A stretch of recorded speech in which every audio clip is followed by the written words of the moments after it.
credit score. Credit score is probably one of the most important things next to income when we're applying for a loan.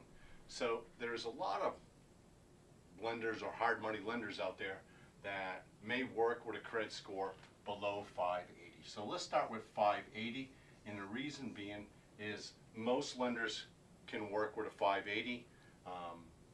Maybe not so much banks. Every lender has their different break points or starting points. Maximum credit score is an 850. I've been doing this for well over 20 years. The highest credit score I've seen is an 828. So when everybody tells me I got a 900 credit score, 1,000 credit score, I say, wow, that's great. Let's get back to real world here. But this is what we want to talk about in between this range, is our 580 to 850. Now credit scores can go as low as 330, 330, just for putting your name or having a name that exists. I've seen credit scores in the 400s. Those take a long time to build back up, usually well over a year, close to 2 years to do. But for FHA, for common FHA loans, you need at least the 580.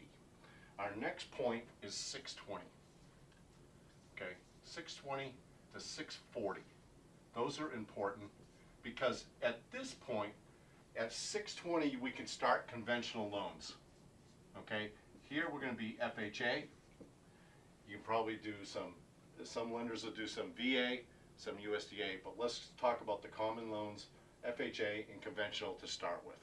Specialty, not really specialty loans, but VA for our veterans and USDA for our rural areas, rural development areas. USDA is based on density. So we'll get into that. We'll get into different loan types later on. But first, we just want to talk about credit score and what qualifications are. So minimum credit score for a conventional loan is 620. A lot of lenders will have a floor of 640. So for a conventional loan, you want to target the 640 so you have plenty of places to shop to. Okay? A lot of lenders or banks won't go below 640. Some lenders and banks won't go below a 680. Okay? So we want to watch that. So a 580 is what you at least need to be able to purchase a home. Can you do a 550? Yeah, but they're 1 in a million shot of getting it approved. There are a lot of restrictions, a lot of overlays, a lot of money to put down.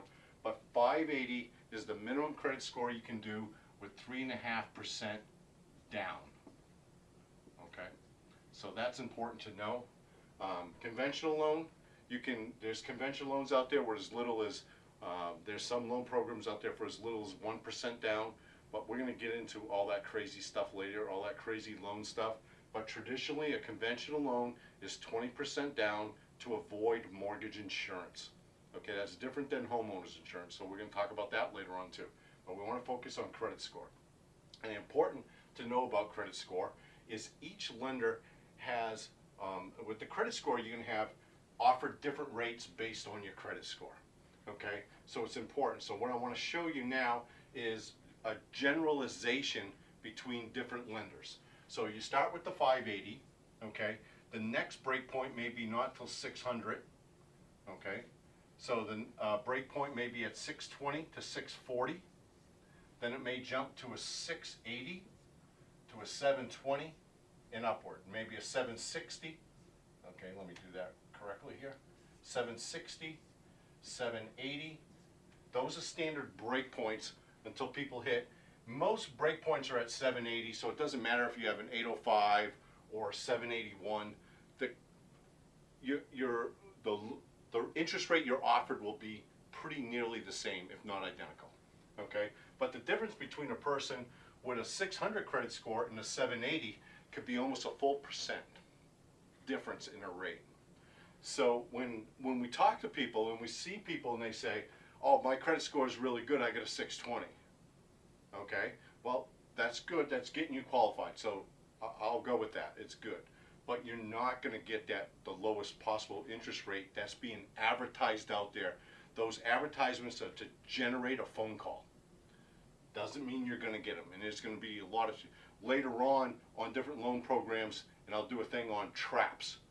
What people get trapped into, those phone call traps, and what to look for in those advertisements. So we'll get into that. So what we want to do is build credit score and get you the highest, because when you hit these break points, your interest rate is going to change. So if you say you got a 580 credit score with lender A,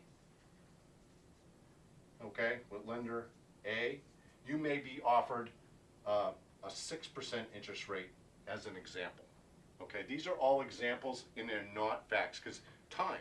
I'm not putting a specific date or time on it. A year from now, interest rates for here may be 8% or 3%. Okay, so we don't want to use this as a guarantee of what you'll qualify for because this is your rate. Okay, so we'll have our disclaimers on it to protect ourselves, but and so you people don't get misled. So no one gets misled. So someone with a 640 credit score, let's say in the same date and time frame of our scenario, someone with a 6 may get offered an interest rate of 5.75%. Someone with a 780 may see 4.875%. So that's the difference that you can see. You can see that dramatic of a change with different credit scores. So that's why we want to work with people on how to improve their credit score. So when you go to apply for a home, sometimes people go and look for the home first, not figuring out what they qualify for. So that difference in interest rate can affect their payment. And the difference in credit score can affect the interest rate they are offered to purchase a home. So that's why credit score is important to you. We'll do a segment on how to improve your credit score in the next minute.